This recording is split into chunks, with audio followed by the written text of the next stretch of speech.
আমি বুক ভরা আশা নিয়েছি আপনাদের প্রতি যে আপনারা আমাকে যখন ডেকেছি সাথে সাথেই আপনারা স্বেচ্ছায়, আপনারা একমাত্র আল্লাহর জন্য কোনো স্বার্থ ছাড়া আপনারা আমাদের ডাকে সাড়া দিয়ে এভাবে সেবা করে যাচ্ছেন। এই যে সপ্তাহব্যাপী আপনারা সেবা করতেছেন, কোনো ধরনের বিনিময় আপনাদেরকে দেই নেই। আমরা একটু চাও অনেক সময় আমি খাওয়াতে পারি নাই। আলহামদুলিল্লাহ আপনাদের এখলাসের কারণে এই যে আমার পলাশ ভাইও, আমার মুয়াজ্জিন আছে, আমাদের ওস্তাদ মাহমুদুল হাসান সাহেব আছে, সবাই আপনারা খেদমত করতেছেন একেবারে বিনা পারিশ্রমিকে। আর আলহামদুলিল্লাহ আমাদের এই দাওয়াতুল কোরআন ফাউন্ডেশন এই 4 বছর প্রতিষ্ঠিত হলো। এই 4 বছরের মধ্যে আলহামদুলিল্লাহ আমি কোনো দিন এই দাওয়াতুল কোরআনের কাছ থেকে একটা টাকাও আমি কখনও বেতন হিসেবে বা হাদিয়া হিসেবেও গ্রহণ করে নেই।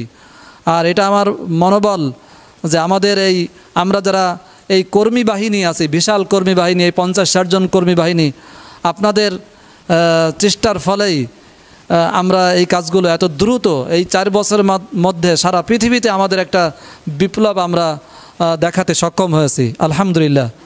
আমি গত বছর প্রায় লক্ষ লক্ষ টাকার খেজুর আমি নিজে শ্যামবাজার থেকে, বাবুবাজার থেকে আমি খেজুর কিনে এখানে স্টক করেছিলাম।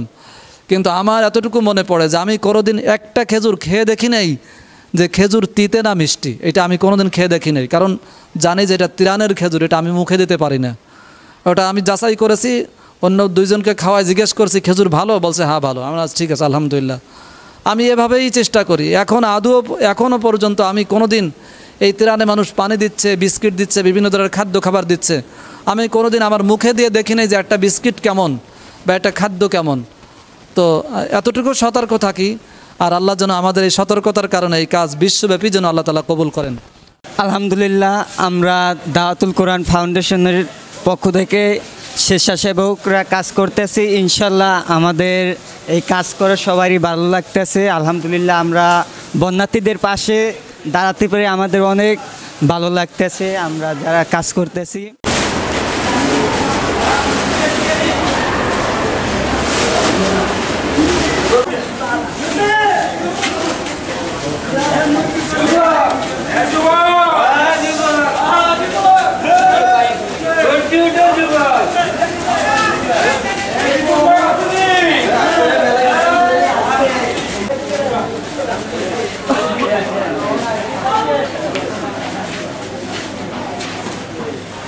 এই পর্যন্ত যত কষ্ট করেছি সবই আল্লাহর জন্য, সবই আখিরাতে নাজাতের জন্য।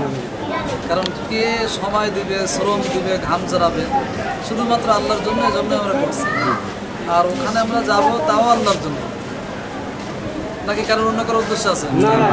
অন্য কারো উদ্দেশ্য নেই, যাবো আল্লাহর জন্য।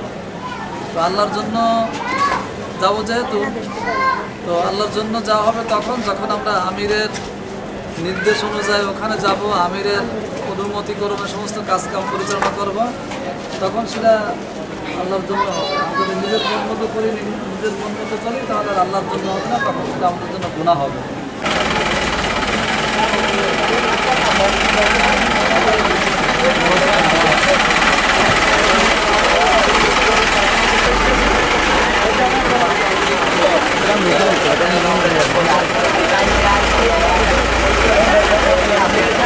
ভাই আমি ভিডিও এদিকে মানে মারলাম, আমি ভিডিও বাল দিয়ে না না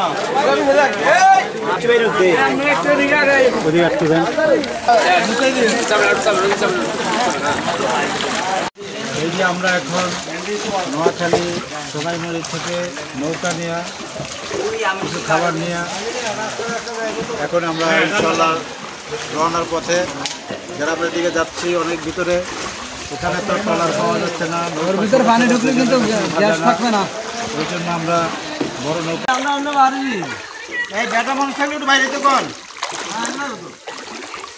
পুরুষ মানুষ আছে, ওইটা মুরব্বী একজন আসবে, 2টা দিয়ে দিবেন, আর একটা 4টা দিবেন, মোট 6টা আপনার আসতে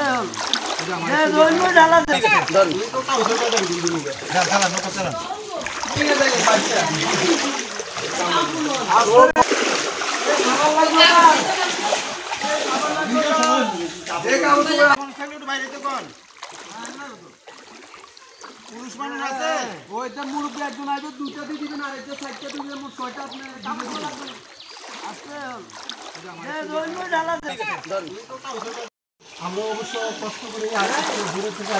আসসালামু আলাইকুম। দেখতে পাচ্ছেন দাওয়াতুল কোরআন ফাউন্ডেশনের পক্ষ থেকে বন্যার্থ মানুষের মাঝে ত্রাণ বিতরণ।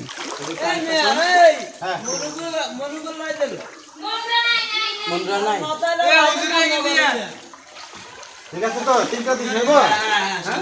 ঠিক আছে। বোরকা, ভালো বোরকা দেন। বোরকা লাগবে? জামা কাপড় লাগবে কিছু? কিছু লাগবে জামা কাপড় শুকনা বাচ্চাদের জন্য?